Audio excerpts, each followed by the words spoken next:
Hi everyone, welcome to Fuseco. I'm George and this is Anthony, and we're here to talk about the Sinexcel ISUNA Hybrid Inverter Energy Management System, which is a bit of a mouthful. It's a bit of it, yeah. Right? I think you've got it though, George. I think we got there. Yeah, indeed. So, Anthony, this product, when we now compare the ISUNA to not only grid inverters, because they're kind of now older technology, Sure. and this is not a grid inverter. It can be, but it's beyond that. It's Yep. a hybrid inverter. Yep. But if we compare this hybrid inverter to other hybrid inverters, it actually has quite a few unique features, Yes. which I think people should know about. Yep. So the first one is that the product is modular in Yes. nature. Now we do have an all-in-one XF series model, which is designed to go for where people require an all-in-one system with a very low footprint, small footprint. Yes. But most of the range is modular by nature. Yes, it is. So how is that an advantage? Well, even the all-in-one is modular. Yeah. Yes. It's got the same inverter inside of it, but it's packaged in a slightly different way. So you'll still end up with people with modular all-in-ones. Yes. However, the idea is that we can keep going up to 6 of these in parallel. So we could end up with 36 kilowatts single phase, which would be a lot. Yeah. Yeah, that's very technical, but a lot. And then we have the 3-phase range, which ranges from which goes from 10 to 50 kilowatts, and up to 15 of those can be put in parallel. 15 of them. 15, and they look on the app and for all intensive purposes as a single inverter. So they're completely synchronized. And the battery, or the batteries that might be with them, or no battery, it can just be a grid inverter if it needs be. But if there's batteries on each of them, for example, it looks as a single battery as well to the user. The machine, or the ISUNA, actually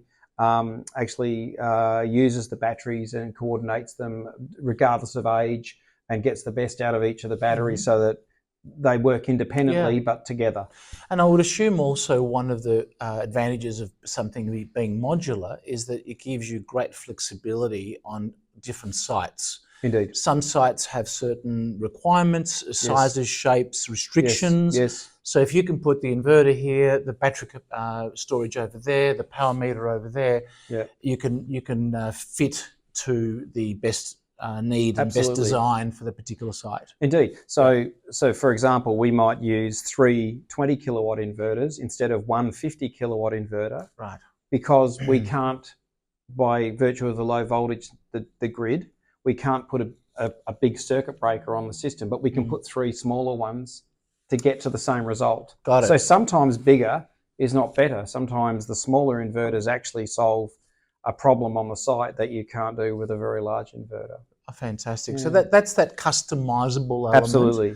That this modularity brings to the table. Yes. Now, another unique feature is that it has 2 battery ports, which doesn't sound like a big deal, but it actually is quite important. Yeah, so this is a single-phase unit. This only has the 1 battery port, but all the 3-phase units, very, very important most people don't realise that mixing old and new batteries is a major problem with lithium. So that, say for example, I buy a battery that suits my needs today, and my needs change. I might buy an EV, for example, and I want to be able to charge it at night or something like that. I can actually then go and get another battery. It doesn't necessarily, and we'll get on to the next point with this one, it doesn't necessarily have to be a Sinexcel ISUNA battery. It could be another battery type. Yes. And that can be put onto that port on that unit without actually having to dispose of or change the existing battery that might have been purchased, say, 4 or 5 years ago. When I first heard about that, I thought, well, what's the big deal about this battery compatibility? Wouldn't it be normal for any inverter to be able to accept different brands of batteries and different technologies of batteries? But it's not really the case. That's not normally what happens. Some of them are quite exclusive in terms of the batteries that you can use. At this point, right now, there's over 24 different combinations of supported lithium products for this product, and that's growing all the time. Wow. So Sinexcel have taken a bit of a different slant on this to try and make this more of an open platform. Their prime target, or the prime directive is to sell more and more inverters and to make it as accessible to everybody. And that might be somebody, by the way, who's already got an inverter that might have failed out of warranty. Yes. So they can basically put a Sinexcel inverter in place of their existing inverter, and they don't have to get rid of their batteries. And they get the choice of the latest technology. That's fantastic. I think a lot of people would get a shock if either they needed a new inverter and then they found out that they would have to replace all of their batteries, or even just needing to increase their battery capacity. Indeed. And finding out that they have to actually get rid of the batteries they already have to do that. Yep. So, so that's a major concern for anyone who's buying batteries. And if you read, particularly with a high voltage battery, so the 3 to 6 kilowatt units uses a low voltage battery. It's less of a problem in terms of adding extra batteries. But the high voltage batteries, which are the premium products, changing or putting a new module is not necessarily a possibility. You can't put another module on top of an existing battery. You've actually got to start a new battery again, because after a given period, the properties of the batteries change so much that putting a new battery with the old batteries is not allowed. Not allowed, right? Okay. Well, another very unique feature is this SiC technology that people are always talking about. It really means silicon carbide MOSFET technology. Correct.